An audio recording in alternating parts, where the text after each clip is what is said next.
मित्रों नमस्कार। मैं ना सोनांचली कथा कहानी और उपन्यास के संग के साथ पुनः उपस्थित हूँ। मित्रों, इस समय मैं वाचन कर रहा हूँ उपन्यास कितने पाकिस्तान का। कितने पाकिस्तान, जिसे लिखा है कमलेश्वर ने। अब तक मैं अपने वाचन के पिछले क्रम में उपन्यास कितने पाकिस्तान के भाग 20 तक का वाचन कर चुका हूँ, जिसे आप मेरे चैनल कथा कहानी और उपन्यास पर जाकर क्रमवार सुन सकते हैं। आज लीजिए सुनिए उपन्यास कितने पाकिस्तान भाग 21 का वाचन मेरे अर्थात नाथ सोनांचली के स्वर में। हिंद महासागर को चीरते वे बेड़े लगातार पूरब की ओर बढ़ रहे थे। मॉरिशस तब एक कुंवारा टापू था। वहां लंगर डालने की सुविधाएं नहीं थी। पुर्तगाली बेड़े उत्तर पूर्व की ओर निकलना चाहते थे। दक्षिण अफ्रीका में वास्को डी गामा को एक हिंदुस्तानी मछुआरा मिल गया था। वह उसकी रहनुमाई में हिंदुस्तान की ओर बढ़ रहा था। डच बेड़ों ने पहली बार मॉरिशस के तट पर लंगर डाले थे। फ्रांसीसी और इंग्लिस्तानी बेड़े मॉरिशस के नीचे से होते हुए हिंदुस्तान के तटों पर पहुंचने की जल्दी में थे। ये सभी बेड़े धन दौलत की तलाश में निकले थे। यह नई दुनिया की तलाश करने वाले खगोल शास्त्रियों के बेड़े नहीं थे। यह अर्ध व्यापारी, अर्ध अन्वेषी और अर्ध लुटेरों के बेड़े थे, जो एक दूसरों के हितों से टकराते अपने अपने भविष्य और धन संपदा की तलाश में थे। कोलंबस भी भारत की तलाश में निकला था, पर वह अमेरिका के तट पर जा लगा था। अगर यह खगोल शास्त्रियों के बेड़े होते तो नई दुनिया की तलाश में यह एक दूसरे के सहयोगी होते, लेकिन ऐसा नहीं था। यह सब एक दूसरे के विरोधी थे और इनमें आपस में समुद्री और जमीनी युद्ध भी लगातार होते रहते थे। इतिहास पुरुष बता रहा था। यह आंख खोलती 17वीं सदी का वह दौर था जब भारत और चीन के क्षेत्र में कुल पृथ्वी का 3/4 औद्योगिक उत्पादन होता था। भारत केवल कृषि प्रधान देश नहीं था। उसके मसाले, वस्त्र, काष्ठ, चर्म आदि उत्पादों की विशिष्टता और गुणवत्ता विश्वविख्यात थी। तब यूरोप के देश विकासशील थे। उनके सौदागर भारत और चीन तक पहुंचने के स्थल और जलमार्ग तलाश रहे थे। ऐसे ही दौर में अंग्रेज व्यापारी थॉमस रो शहंशाह जहांगीर के दरबार में हाजिर हुआ था। वक्त सुबह का था। जहांगीर, नूरजहां और महल के सैनिक तथा खबास मौजूद थे। किले से कुछ ही दूरी पर तुरान के खलीफा के वे 7 नुमाइंदे भी मौजूद थे, जो कई दिनों से शहंशाह के हुजूर में हाजिर किए जाने की प्रतीक्षा में थे। दूसरी तरफ चुनिंदा व्यापारियों के एक दल दूसरे मुल्कों से हुई तिजारत का हिसाब किताब देने के लिए हाजिर था। तीसरी तरफ सल्तनत का वह आला अफसर मौजूद थे, जो तिजारती रास्तों की देखभाल किया करते थे। सड़कों को चाक चौकस रखना, सरायों की मरम्मत करवाना और नई पनाहगाहों को बनवाना भी इन्हीं अफसरों की जिम्मेदारी थी। मुंशियों की एक जमात इन्हीं के साथ रहती थी, जो आने वाले कारवाओं की गिनती रखती और मामूली सा महसूल वसूलती थी। यह महसूल कारवा में मौजूद ऊँटों, गाड़ियों और खच्चरों की तादाद के मुताबिक तय होता था। दूर दराज के देशों से आए व्यापारियों के ऊँटों, खच्चरों के सुस्ताने के लिए छायादार पेड़ों के नकलिस्तान जगह जगह पर मौजूद थे। पानी के जोहड़ों की कमी नहीं थी। एक खास फौजी दस्ता इन विदेशी व्यापारियों को रेशम सड़क की सरहद तक बाहिफाजत पहुंचा देने के लिए हमेशा तैनात रहता था। इसीलिए विदेशों से आए व्यापारी खुद को और अपने माल असबाब को महफूज पाते थे। उनके अपने सुरक्षित दस्ते भी होते थे, जिन्हें सरहद पर ही रुकना पड़ता था।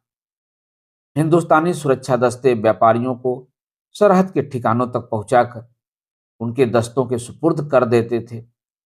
व्यापार की इस चौतरफा व्यवस्था और सुचारू संचालन की पूरी जानकारी हर बरस शहंशाह के सामने पेश की जाती थी। रेशम सड़क का दरोगा भी बादशाह सलामत के सामने पेश होने के इंतजार में था। इतिहास पुरुष ने बताया, शहजादी की बीमारी के कारण शहंशाह आलम मिलने वालों को वक्त नहीं दे पा रहे थे, लेकिन आज उम्मीद बधी थी। शहजादी सेहतयाब हुई थी। तभी किले की बुर्ज पर से जहांगीर ने उगते सूरज को देखकर इबादत में सिर झुकाया।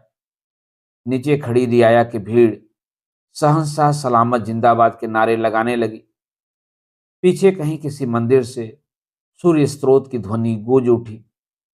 तब जहांगीर ने नूरजहां से कहा, कितना खूबसूरत मंजर है। हमारे वालिद शहंशाह अकबर इस झरोखे में खड़े होकर उदित होते सूरज की हमेशा इबादत किया करते थे। उन्होंने यह रस्म हमारी वालिदा जोधाबाई से पाई थी। उगते सूरज को सलाम करना और डूबते सूरज को नमाज के साथ विदा करना, यह तो हमारी हिंदुस्तानी परंपरा का खास हिस्सा है। नूरजहां ने कहा। इन बातों की भनक से नूरानी खलीफा के भौहों में छोटी छोटी गांठें और माथों पर लहरें पड़ गईं। एक ने आहिस्ता से कहा, सुनी है बातें। इस्लाम परस्त होते हुए इन हिंदुस्तानी बादशाहों की जहनी नक्शा बदल रहा है।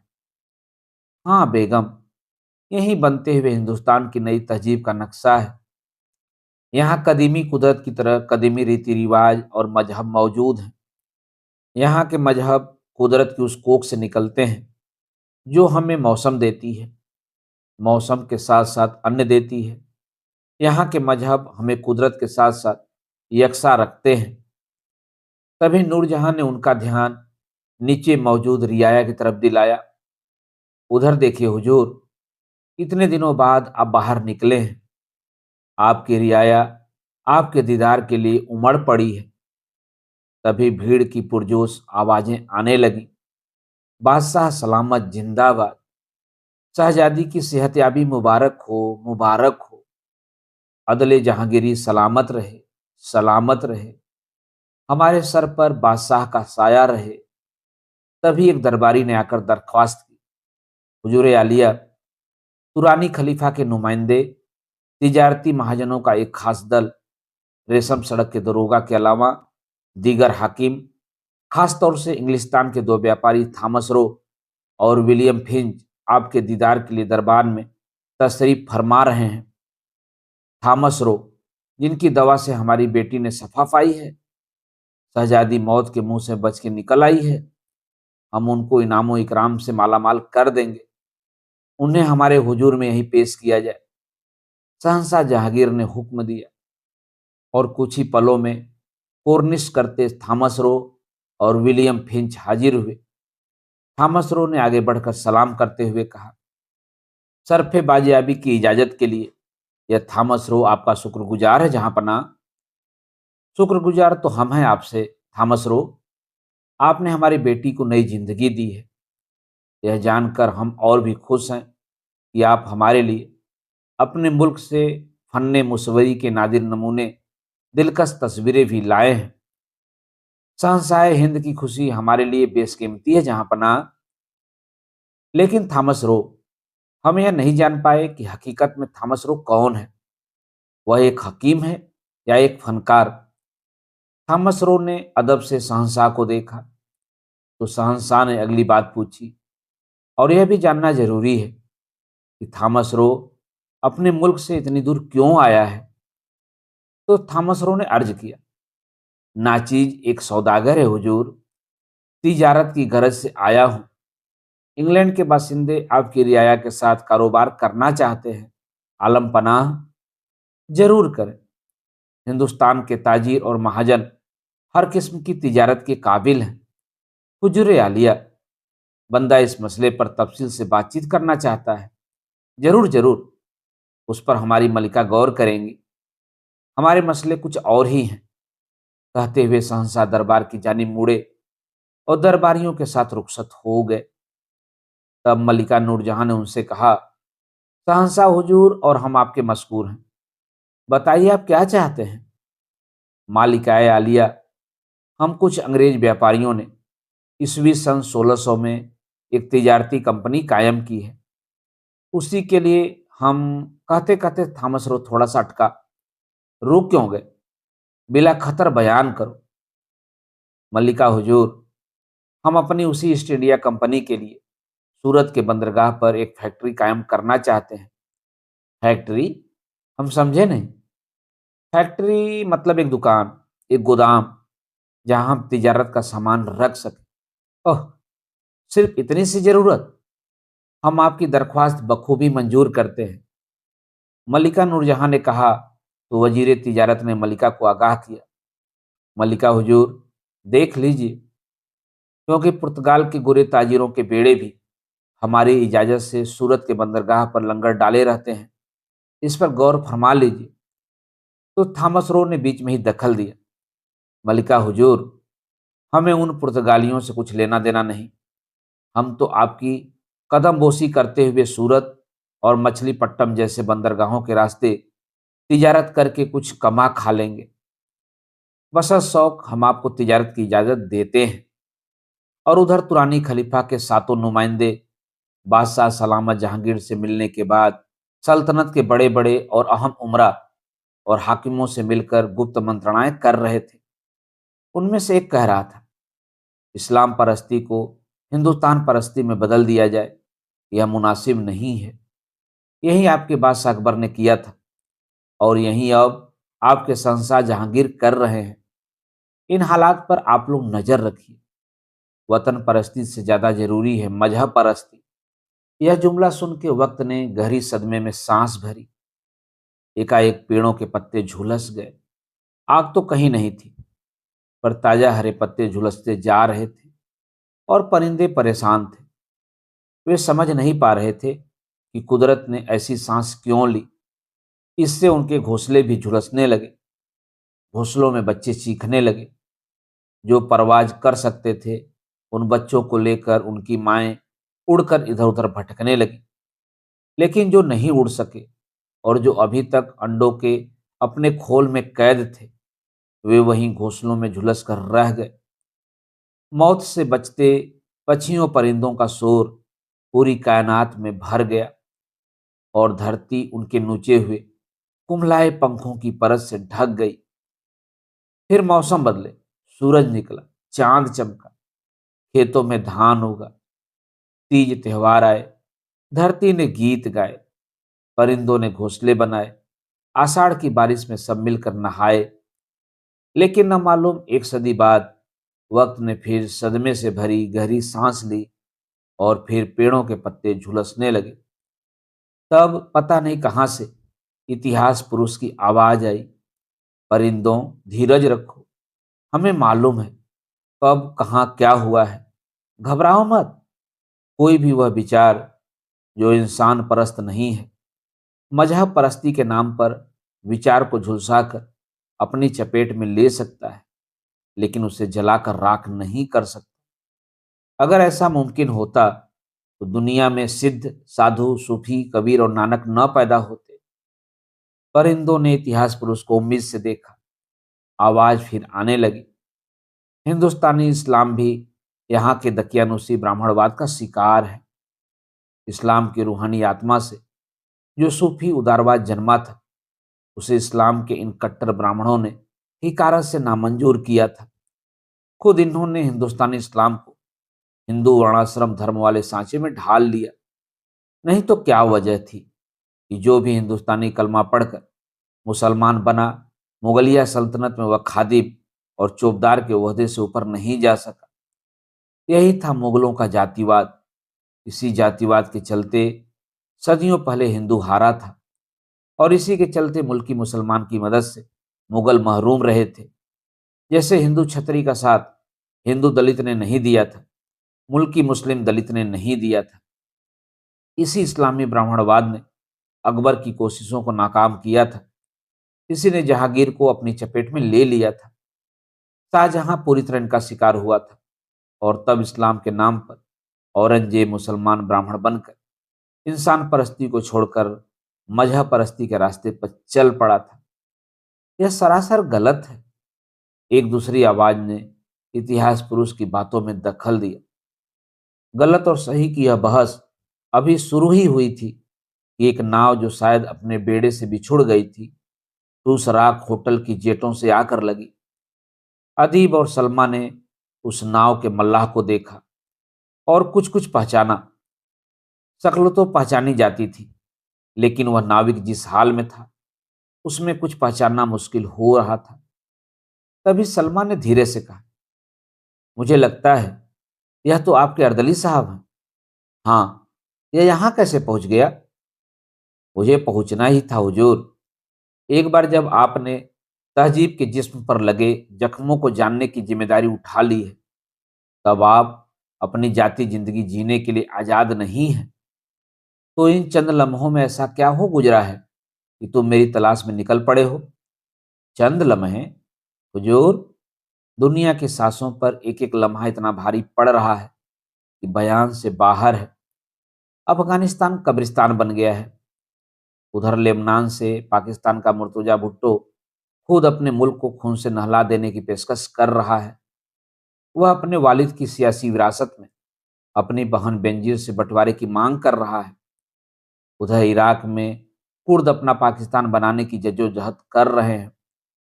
गोरी ताकतों ने कुवैत को इराक से आज़ाद करवा दिया है। सद्दाम हुसैन ने कुर्दों के ठिकानों पर हवाई हमले किए हैं। और आप पूछ रहे हैं कि ऐसा क्या हो गुजरा है? अफगानिस्तान में लाशें ही लाशें बिछी हुई हैं। जब से आप इस आरामगाह में छिपे हुए हैं, तब से दुनिया में तबाही मची हुई है और अदालत के इंतजार में मुर्दे दम तोड़ रहे हैं, अर्दली ने कहा। अर्दली की बात सुनकर सलमा ने खुद को करीब करीब गुनाहगार पाया। उसने अदीब को देखा तो उसे पछतावे के उस एहसास से उबारने के लिए अदीब ने कहा, हम सिर्फ आरामगाह में नहीं थे, हमने यहीं से पुर्तगालियों, स्पेनियों, फ्रांसीसियों और अंग्रेजों के गुजरते बेड़ों की शिनाख्त की है। वे एक दूसरे का पीछा करते हुए कुछ देर पहले यहाँ से गुजरे हैं। जी, वह तो ठीक है। उनके बेड़े अपने अपने रास्तों से पूरब की तरफ बढ़ गए हैं। यह खबर भी मैं आपको सदियों पहले देना चाहता था। उन बेड़ों ने कौन सा इतिहास लिखा है, यह पूरब जानता है। इतिहास की वह इबारत भी पढ़े जाने का इंतजार कर रही है। फिलहाल अगर आप दम तोड़ते मुर्दों से मिल सके तो। कहता कहता अर्दली रुक गया। सलमा ने उसकी खामोशी को कुछ गहराई से पढ़ा और तभी अदीब को अपने कंधे के पास एक बहुत महकती सी आवाज सुनाई दी, खुदा हाफिज। अदीब चौंका। क्या मतलब? यही कि अब मैं चलती हूँ। आप जब भी मुझे आवाज देंगे मैं लौट आऊंगी। लेकिन क्यों? तुम जा क्यों रही हो? मुझे जाना ही चाहिए, नहीं तो वक्त आपको माफ नहीं करेगा और फिर आपको भी वक्त की बर्बादी का मलाल कचोटता रहेगा। सलमा, देखिए, आपके अर्दली साहब बेसब्री से आपका इंतजार कर रहे हैं। चलने से पहले एक दरख्वास्त है। दुनिया से मिलने के पहले आप पाकिस्तान की सारा सगुप्ता से जरूर मिल लीजिए। खुदकुशी करने के बाद से वे भटक रही हैं। सारा सगुप्ता? हाँ। तो मैं अब चलती हूँ। खुदा हाफिज। खुदा हाफिज। अदीब ने गहरी उदास सांस लेकर कहा। अर्दली ने राहत की सांस ली। अदीब सोचने लगा, सारा सगुप्ता से तो यूं उसकी कभी मुलाकात हुई नहीं है, लेकिन अपनी बिरादरी की जितनी शक्लें उसके सामने झिलमिलाती थीं, उनमें से उसे यह एहसास था कि सारा सगुप्ता एक बेपनाह खूबसूरत औरत और निहायत बेबाक शायर है, जिसकी एक आंख से आंसू और दूसरी आंख से अंगारे बरसते हैं। उसने अपने खूबसूरत सपनों और ख्वाहिशों की कीमत खुद अपनी खुदकुशी से अदा की है। सारा सगुप्ता इस वक्त कहाँ है? अदीब ने अर्दली से पूछा। वे इस वक्त दिल्ली हौज खास में अमृता प्रीतम के घर मौजूद हैं। अमृता जी के यहाँ? जी हाँ। वे और कहाँ हो सकती हैं? पूरे एशिया में आंसुओं और अल्फाजों का एक ही तो विद्यापीठ है, अमृता प्रीतम का घर। होटल टुसराग से उन्हें हौज खास पहुंचने में देर नहीं लगी। अदीब ने आगे बढ़कर सारा सगुप्ता का इस्तकबाल किया। ए एशिया की सबसे आला तरीन शायरा और मोहतरमा, आप पाकिस्तान से कब आए? मैं सारा सगुप्ता नहीं, अमृता प्रीतम हूँ, सामने मौजूद महिला ने उत्तर दिया। वो उधर वाले कमरे में अपने आंसुओं की गिनती कर रही हैं, मैं बुलाती हूँ। तब तक एक और महिला वहां आई तो देखकर अदीब चौंक उठा। अरे सलमा, अभी अभी तुम वहां और अब यहाँ? अदीब, मैं सलमा नहीं, सारा सगुप्ता हूं। अदीब उलझन से दोनों को देखने लगा तो अमृता प्रीतम ने उसकी मुश्किल हल कर दी। अदीब, मां बनने के बाद हर औरत की शक्ल एक हो जाती है। औरत और औरत की शक्ल में फर्क नहीं रह जाता। बैठो, मैं तुम लोगों के लिए नींबू की चाय भिजवाती हूँ। अदीब ने बैठते हुए कहा, सारा सगुप्ता, हम अदीबों की बिरादरी आपको सलाम करती है। हमने आपका कविता संकलन आंख पढ़ा है। उसमें आपने जो आखिरी खत जोड़ा है वो हर्फ आखिरत है। नहीं, जिस दिन शायरी का आखिरी हर्फ लिख दिया जाएगा उस दिन के बाद आंखों में पानी नहीं रह जाएगा, इंसान बंजर हो जाएगा। मैंने जो आखिरी खत जोड़ा है वह एक माँ के आंसुओं का मरसिया है। सारा सगुप्ता ने खुदकुशी की आखिरी सांस के बाद की सांस लेते हुए कहा। तब तक नींबू की चाय आ गई। अदीब, यह तब की बात है जब मेरी कोख में कोई सांस लेने की कोशिश कर रहा था। जिंदगी अपना वजूद मांग रही थी। मैं उसे जन्म देने के लिए दर्द से कराह रही थी। तभी मकान मालकिन ने मेरी तकलीफ जदा आवाजें सुनी थी और वह मुझे एक अस्पताल में भर्ती करा के हाथों में 5 रुपए का एक नोट थमा के लौट गई थी। वहीं मेरी कोख ने एक बेटे को जन्म दिया था। रात बहुत सर्द थी। मेरे बेटे को लपेटने के लिए अस्पताल में एक तौलिया भी नहीं था। सिस्टर ने 5 मिनट के लिए उसे मेरी बगल में लेटाया था। उसने अपनी उजली आंखों से मुझे देखा। फिर न जाने क्या हुआ, उसने क्या सोचा, उसने आंखें बंद की और हमेशा के लिए सो गया। अदीब ने उदासी और परेशानी से सारा सगुप्ता को देखा। अदीब, तब से मेरे बदन में उसकी दो नहीं, सैकड़ों लाखें आंखें लगातार उगती हैं, झपकती हैं, मुझे देखती हैं और अपने लिए कफन मांगती हुई बुझ जाती हैं। शायद वह जिंदगी के कुछ ही पलों में जान गया था यह दुनिया उसके जीने लायक नहीं रह गई है।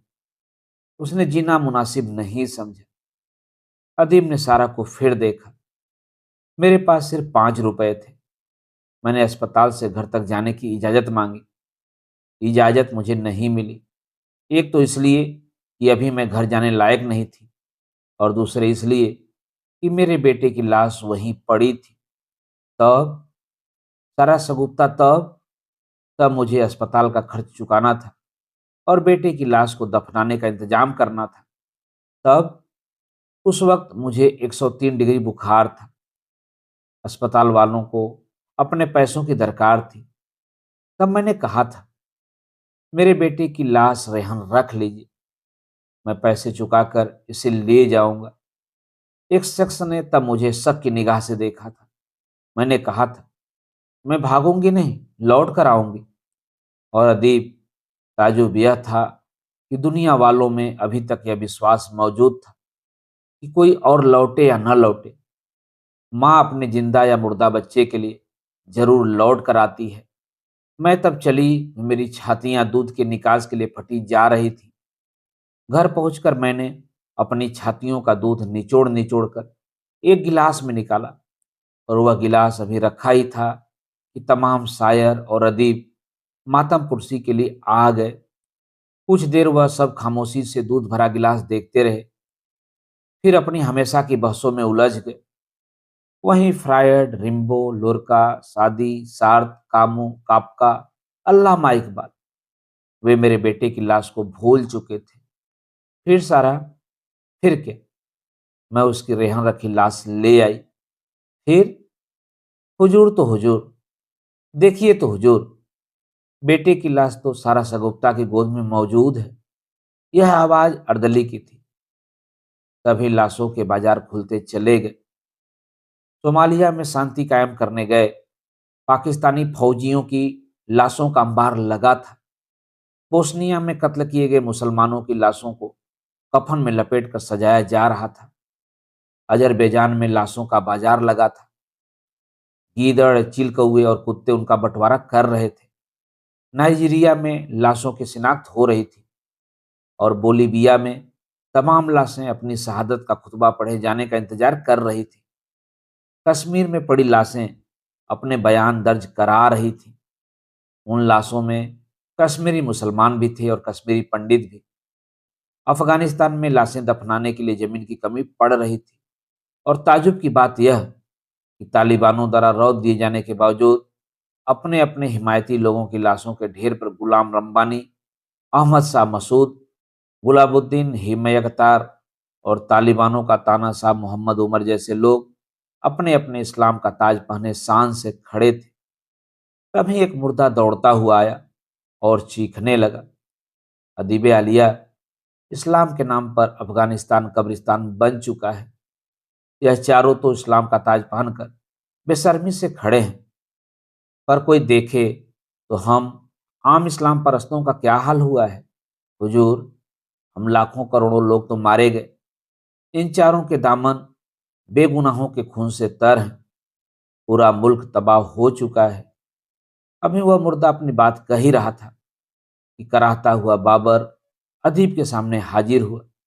अदीब आलिया, मैं तो आपसे छुट्टी मांगकर अपनी कब्र में लौट गया था, लेकिन जगह जगह बरसते और फटते गोलों की आवाज ने मेरा सुकून से लेटना मुश्किल कर दिया।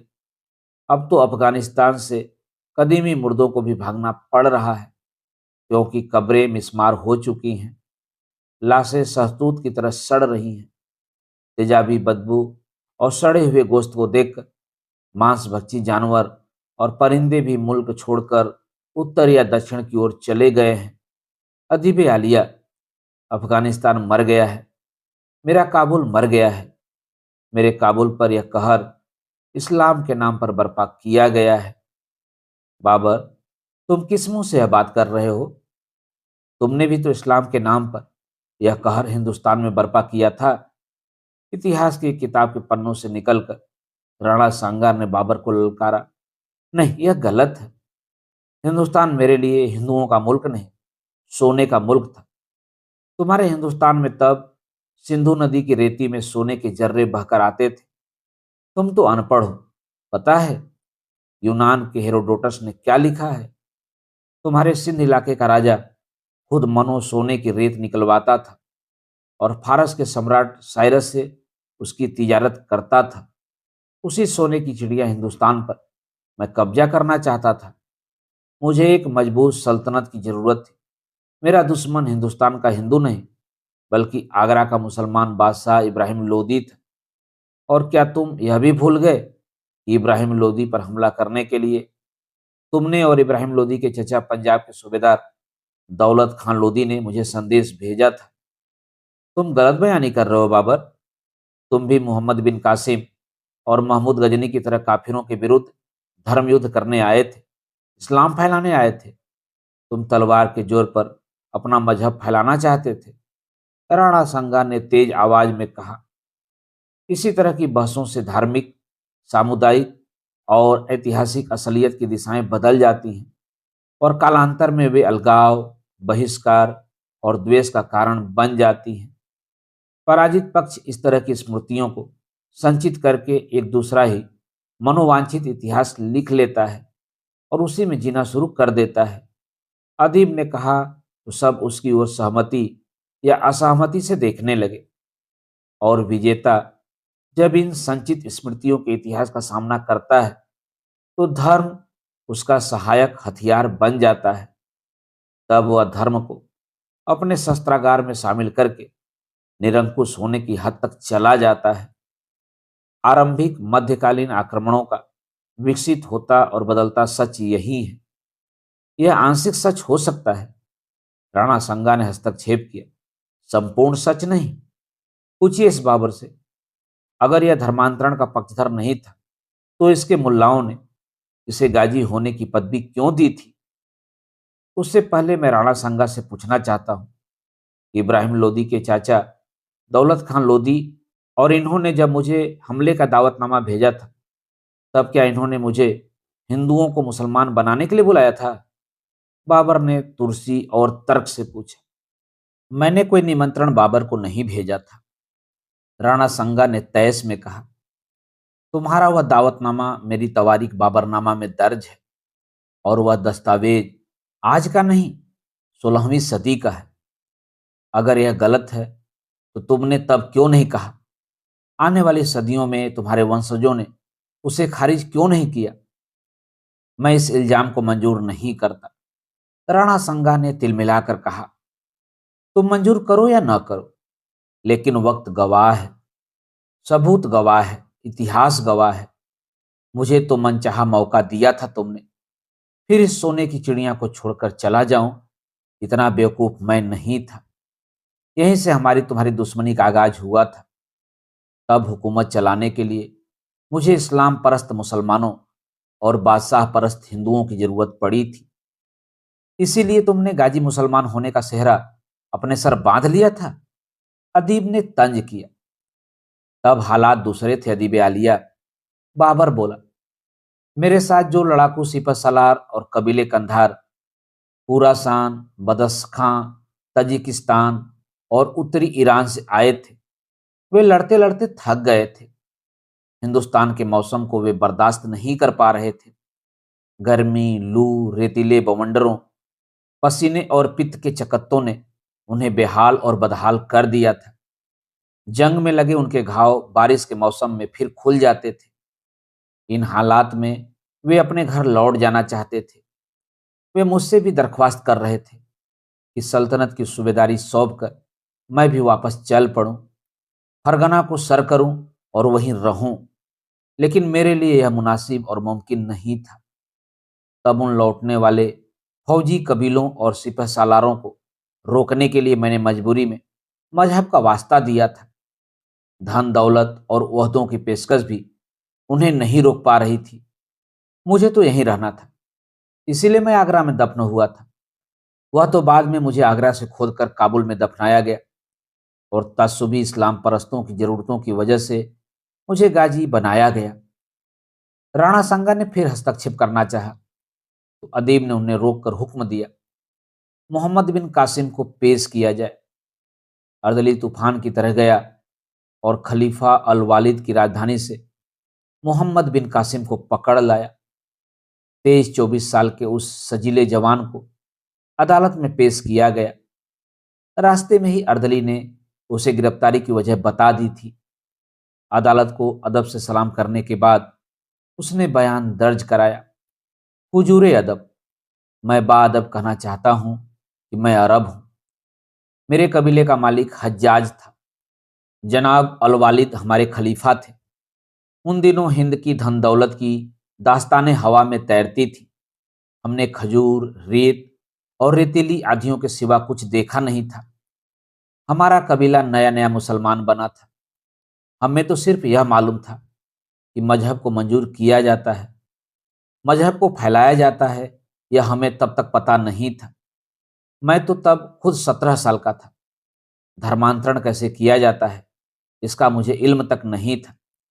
इसलिए यह इल्जाम कि मैं तलवार के जोर पर हिंदुओं को मुसलमान बनाने आया था बिल्कुल बेबुनियाद और गलत है। तो तुम किस लिए आए थे? अदालत ने सवाल किया। हुजूर, मुझे तो मेरे मालिक हज्जाज ने हिंद को लूटने भेजा था। इसके लिए उन्होंने पैसा उधार दिया था, इस शर्त पर कि उनका दिया हुआ पैसा तो मैं वापस करूंगा ही, साथ ही साथ हिंद नदी के उपजाऊ इलाके में हुकूमत कायम करके मैं उन्हें लगातार 5 लाख दिनार की सालाना मालगुजारी भी देता रहूंगा। इसी के साथ साथ उन्होंने एक खास राज मेरे हवाले किया था। हुजूर, जंग के वक्त हमारा तो बच्चा बच्चा लड़ता है, लेकिन हज्जाज ने हमें यह राज बताया था कि हिंद में पूरी कौम नहीं लड़ती। रवायत के मुताबिक वहां सिर्फ छतरी लड़ता है। छतरी हारता था तो सब हार जाते थे। यह बात सच साबित हुई हुजूर। राजा दाहर हारा तो सब हार गए। सारे हिंदू ब्राह्मणों और बौद्धों ने भी शिकस्त मंजूर कर ली। इन्हीं हिंदू ब्राह्मणों के मंदिरों और बौद्धों के बिहारों में अकूत धन दौलत का खजाना था। मैंने इन्हें लूटा। फिर मुझे इन्हीं ब्राह्मणों से जानकारी मिली थी कि वह जीवाबन, जो कश्मीर के महाराजा का सूबेदार था हुजूर, उसने मुल्तान की बस्ती के पूरब तरफ बड़े तालाब में एक मंदिर बनवा रखा है। हिंदुओं के खजाने मंदिरों के नीचे ही जमीजोद रहते थे। तालाब वाले उस मंदिर के नीचे उसने तांबे के 40 कोठारों में सोने का चूरा छिपा रखा था।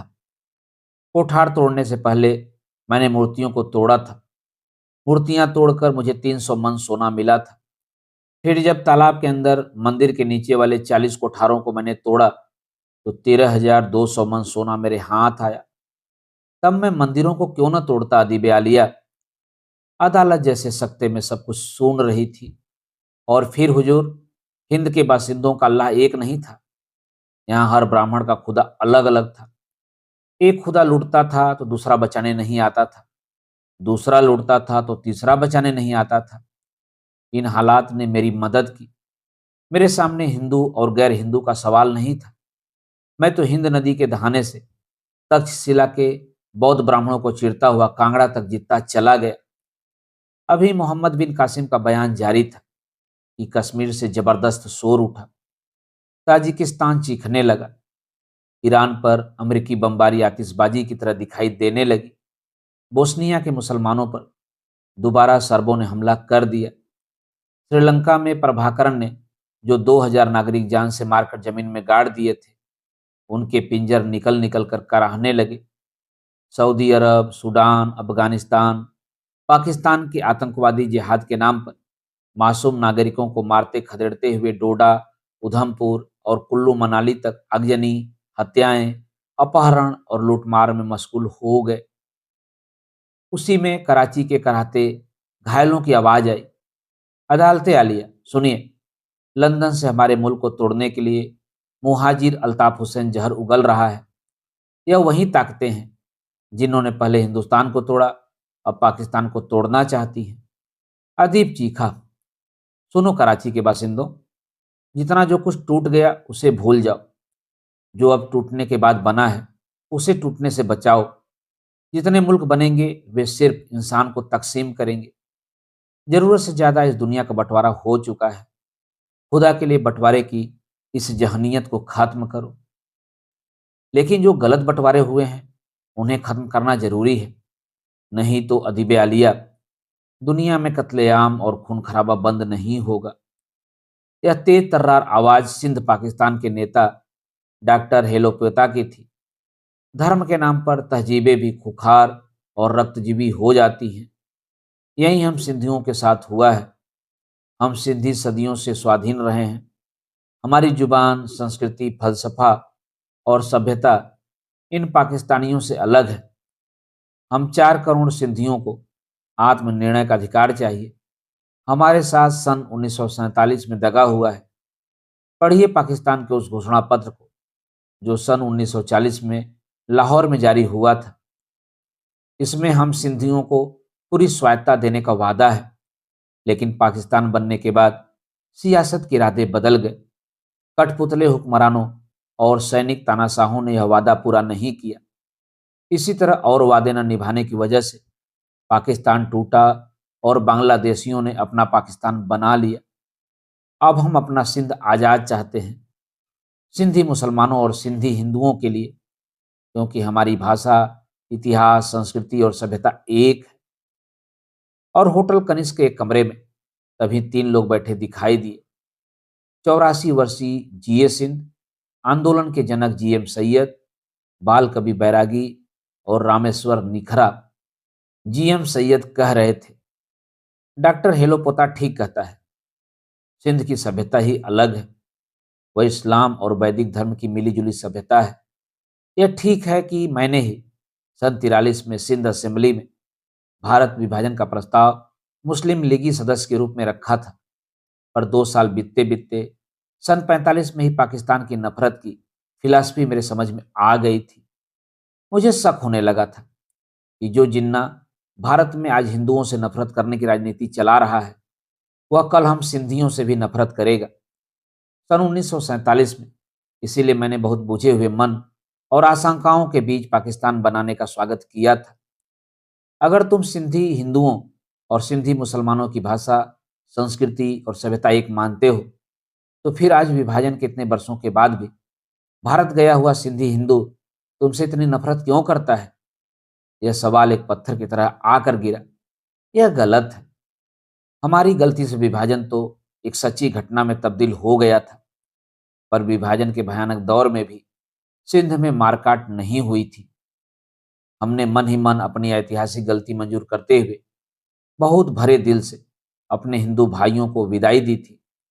सिंध से जो भी हिंदू निकला वो जान माल और इज्जत समेत इतना सुरक्षित निकला कि अपना पालतू तोता तक पिंजरे समेत भारत ले गया। उन हिंदू भाइयों के साथ सिंधी मुसलमानों ने कोई बदसलूकी नहीं की। बदसलूकी अगर की तो सिंध में बसने वाले पंजाबी मुसलमानों ने। वे पंजाबी मुसलमान तब भी जाहिल थे और आज भी उनकी जहालत कमतर नहीं है। हम सिंधी तब भी उनसे लड़ रहे थे और आज भी लड़ रहे हैं। हमारी लड़ाई उनसे मुसलसल है। हम मजहब के लिए नहीं, अपनी संस्कृति के लिए लड़ रहे हैं। यह बयान तो भड़काने के लिए है, लेकिन मसला दूसरा है। सवाल वाले पत्थर ने जुमला खड़ा किया। हाँ, मसला यह है कि विभाजन के वक्त हमारे सिंध में सिर्फ 11% गैर सिंधी थे। हिंदू तो तब 13 लाख ही भागे थे, पर हमारी छाती पर आज तो 48% गैर सिंधी आकर बैठ गए हैं। इनसे हमें अब जिंदगी भर लड़ना है। यानी तुम कायजे आजम मोहम्मद अली जिन्ना और पाकिस्तान के बानी शायर अल्लामा इकबाल की विरासत से लड़ना चाहते हो? सवाल वाले पत्थर ने करवट बदल कर पूछा। हाँ, वो विरासत है ही नहीं, वह तो मजहब के नाम पर लूटा गया सिर्फ एक इलाका है जिसे मुल्क कहा गया। यह मुल्क तो टूटेगा, टूट कर रहेगा। इसे दुनिया की कोई ताकत नहीं बचा सकती। जिन्ना की कमजनरी, माउंटबेटन की साजिश, धर्म परिवर्तित शायर इकबाल की कुंठाओं की वजह से वह सारा खून खराबा हुआ। जिन्ना अपने आप को तवारीख में अमर करना चाहता था। उसकी हवस किस कीमत पर पूरी हुई है वह सबके सामने है। इकबाल शायर बड़ा था, लेकिन अपने हिंदू खून को संभाल न पाने और उससे विद्रोह के कारण वह बहुत बेहुदा और पाखंडी आदमी बन गया था। सैयद साहब, माफी चाहूंगा। इकबाल जैसे बड़े शायर के बारे में यह अदालत आपके बेहुदे अल्फाज बर्दाश्त नहीं करती। मैं माफी चाहता हूँ अदीब आलिया। मैं अदालत को बंदगी करता हूँ। मुझे मालूम नहीं था कि मैं एक अदीब की अदालत के सामने हूँ। मुझे तो यही पता था कि मैं 48 साल बाद भारत आया हूँ और दिल्ली के कनिष्क होटल में अपने कमरे में बाल कवि बैरागी और रामेश्वर निखरा के साथ बैठा हूँ। गुलाम मुर्तजा सैयद ने अदब से कहा, सार्वजनिक जीवन में काम करने वाले लोगों का कुछ भी निजी या अपना नहीं होता। वह लोग हमेशा आवाम की अदालत में हाजिर समझे और माने जाते हैं। उनके व्यक्तिगत विचार अगर उनके सार्वजनिक विचारों से मेल नहीं खाते तो ऐसे लोगों को वह नैतिक अधिकार नहीं है कि वे सार्वजनिक जीवन के क्षेत्र में रहें। अदीब ने कहा, लेकिन हुजूर, मैंने अपने विचार कहाँ बदले हैं? आप विचार और राय में तो फर्क करेंगे। मेरे व्यक्तिगत और सार्वजनिक विचारों में मतभेद नहीं है, पर शायर इकबाल ने तो अपनी शायरी के साथ जीना किया है। आपके उसी शायर ने पहले कहा था, सारे जहां से अच्छा हिंदुस्तान हमारा।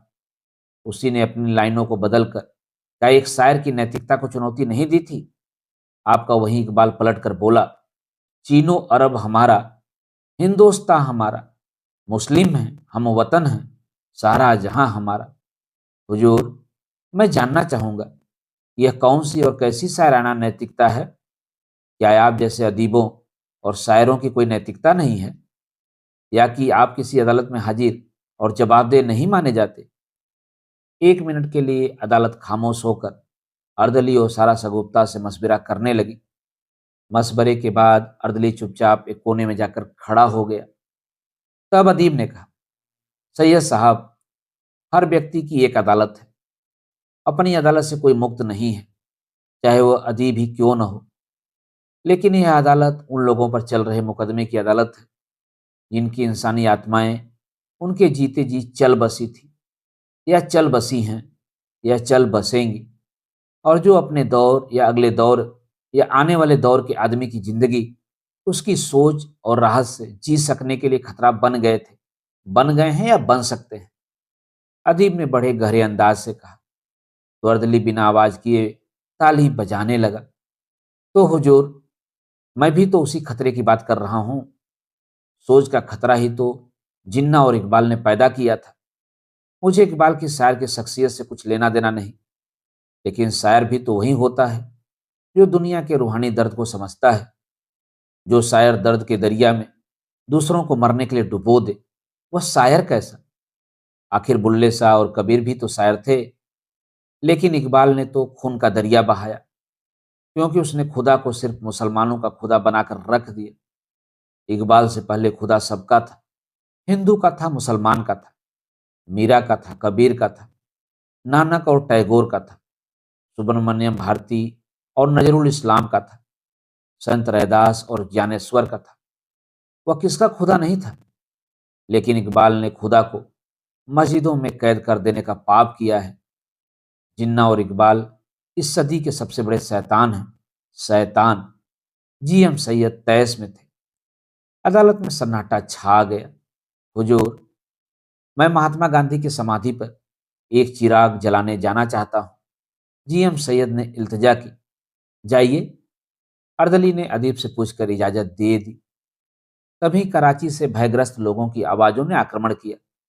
तो क्या यह मुहाजिर अल्ताफ हुसैन जो कुछ सिंध में कर रहा है वह सही है? नहीं, वह भी सरासर गलत है। यह अदालत पाकिस्तान नाम के देश और उसकी एकता को अहमियत देती है और उसे जरूरी समझती है, पर यह अदालत पाकिस्तान नाम के उस जज्बे को गलत और खतरनाक मानती है जिसके आधार पर पाकिस्तान बनाया गया। और मुहाजिर अल्ताफ हुसैन जो कर रहे हैं वह गलत है। इस सोच को दफनाया न गया तो अगली सदियों में एक मानवीय विश्व नहीं बनेगा। तब यही विश्व कब्रिस्तान बन जाएगा और हर व्यक्ति अपनी अपनी सोच का कब्रिस्तान बनाना चाहेगा, जिसे वह अपना पाकिस्तान पुकारेगा। तब अगली सदियों की शक्ल क्या होगी?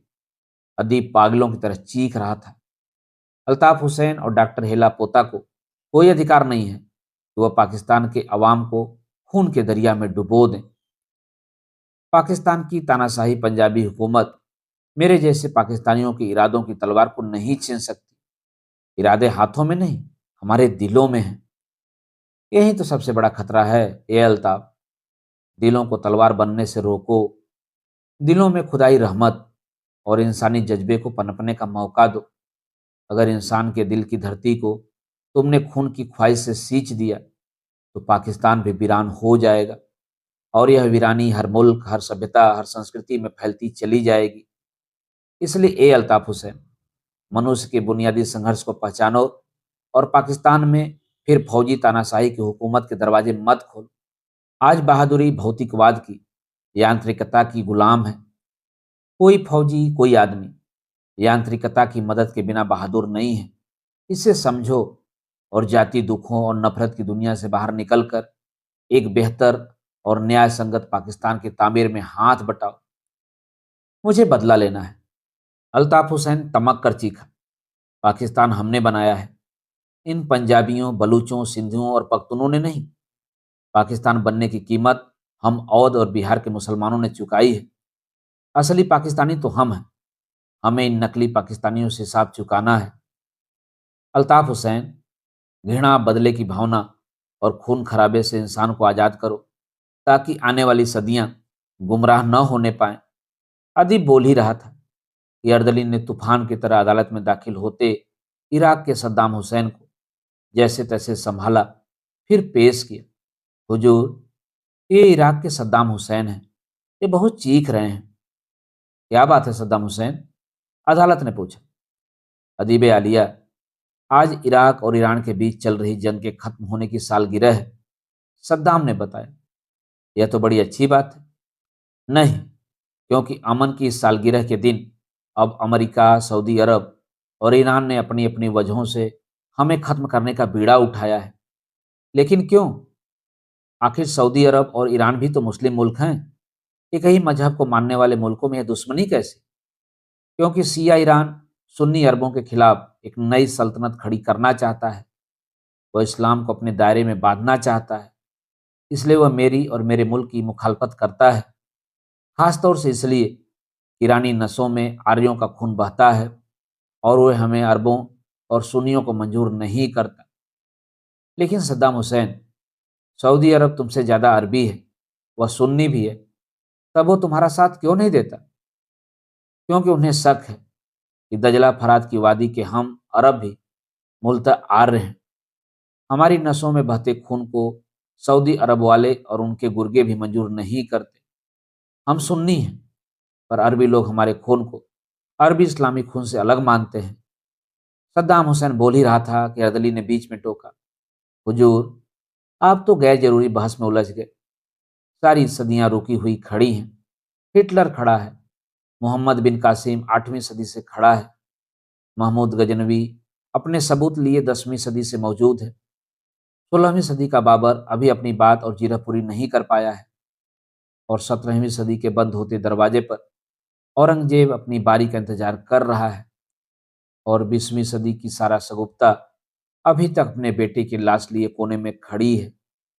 शाहीन कब से अपनी बात कहने के लिए आपका इंतजार कर रही है, और आपकी सलमा जो खुदा हाफिज कह के चली गई है, इस अहम अदालत का कारोबार रोककर आपको फिर अपने लिए हासिल करने की कोशिश में लगी हुई है। और उधर आपके दोस्त भवानी सेनगुप्त ईरान की राजधानी तेहरान से लौटकर कुछ जरूरी बातें आपसे करना चाहते हैं। मुझे आपका हुक्म चाहिए कि मैं किसे बुलाऊं। देखो अर्दली दोस्त, आज ही भवानी सेनगुप्त तेहरान से लौटकर आए हैं, और आज ही हिंदुस्तान की बनती तहजीब के सबसे बड़े पैरोकार नूरुल हसन का देहांत हुआ है। मेरा दिल दुख से भरा हुआ है। मुझे थोड़ी सी छुट्टी दो। अदीब ने कहा। ओह, तब ठीक है। और सबको रोको। भवानी सेनगुप्त से वक्त की कुछ और मोहलत मांगो। शाहीन से कहो कि वह और थोड़ा इंतजार करे। मोहम्मद बिन कासिम से बोलो कि वह लौटना चाहे तो लौट जाए।